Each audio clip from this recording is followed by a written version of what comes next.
Denise Nkanha, chefe da Casa Militar do Presidente da República. O Alto Comando Militar para a Restauração de Segurança Nacional e Ordem Pública, comunicado.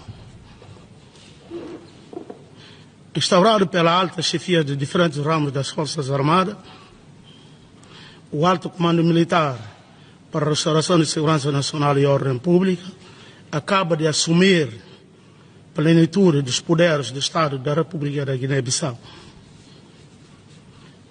Profundamente comprometido com os valores de segurança nacional, paz civil, da defesa da integridade territorial e independência da Guiné-Bissau, o Alto Comando Militar para a Restauração de Segurança Nacional e Ordem Pública reage à descoberta de um plano em curso de desestabilização do nosso país. Across Africa's political landscape, a new kind of coup is emerging. A coup without tanks, a coup without gunfire, a coup announced by the very leaders it claims to overthrow. A political drama designed not to seize power but to hold on to it. In Guinea-Bissau, what happened on a quiet Wednesday morning in late 2025 was not the familiar story of soldiers storming a place. It was theater, a carefully staged performance crafted by a desperate incumbent who could already read the room. He had lost the election and the people were ready for change. For decades, Guinea-Bissau has lived under the shadow of political chaos, coups and fragile institutions.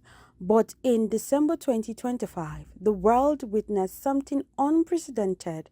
The president, facing a likely defeat, suddenly announced that he had been removed from office. Moments later, the military appeared on national television confirming that they had taken over. Yet, the president, supposedly ousted, remained in contact with the outside world, speaking to media, calling regional leaders, and shaping the narrative. It was a coup, but performed like a ceremony. A scripted collapse of democracy orchestrated by the very person meant to protect it.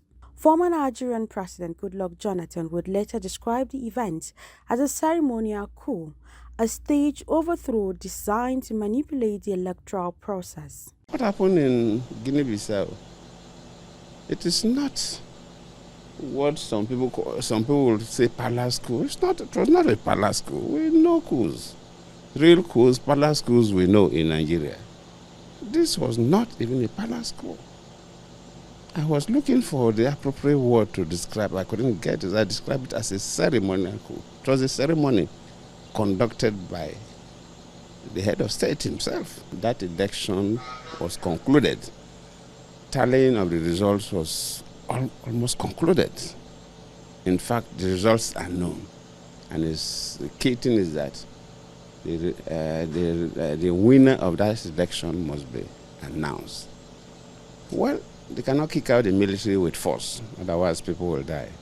But let us know the winner of the election. The motive was simple. Election results were imminent and signs suggested the incumbent was headed for a defeat. Rather than accept the verdict of the people, a crisis was created. A coup was declared and the clock on democracy was reset, not by force but by political theater. This dangerous trend is not limited to Guinea-Bissau. Just days later, Benin Republic, long considered one of West Africa's stable democracy, faced its own attempted power grab. There, the tensions grew from an attempt to alter the constitution, changing the presidential term from 5 years to 7, allowing 2 terms, meaning one person could hold power for 14 years. Our president now, they want to change the constitution from 5 years to 7 years. And you are eligible for 2 terms. That means you stay in office for 14 years. Only you. That was what this military boss said, no, we can't take this. The 5 years they were doing it before, what happened?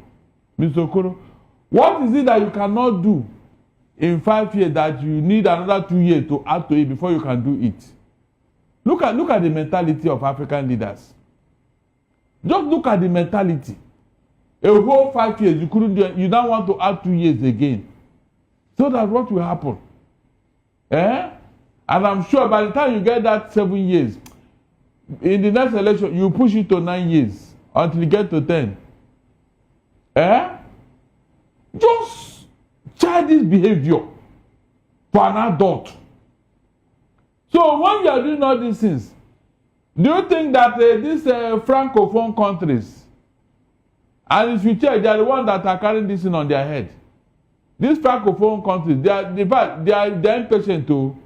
They don't have time for all this to you and I speaking here, say we are from Anglophone. They don't have time for all these things. Eh? The moment you misbehave, they will send you packing. That's their behavior. But here, we will continue to talk. Meanwhile, the people we are talking to, they are not listening.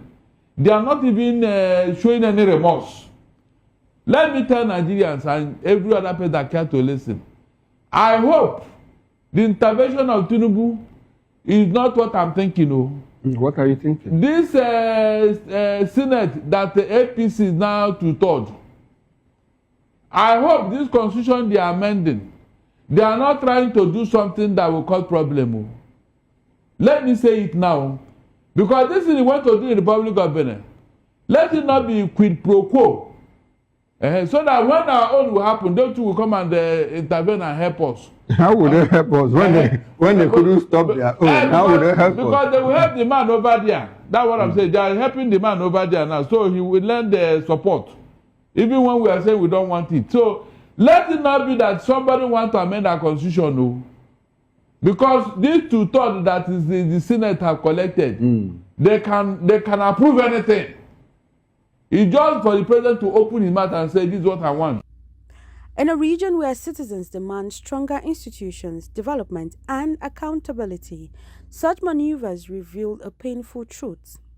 While other parts of the world focus on consolidating democracy, too many African leaders remain determined to prolong their rule, even at the cost of national stability.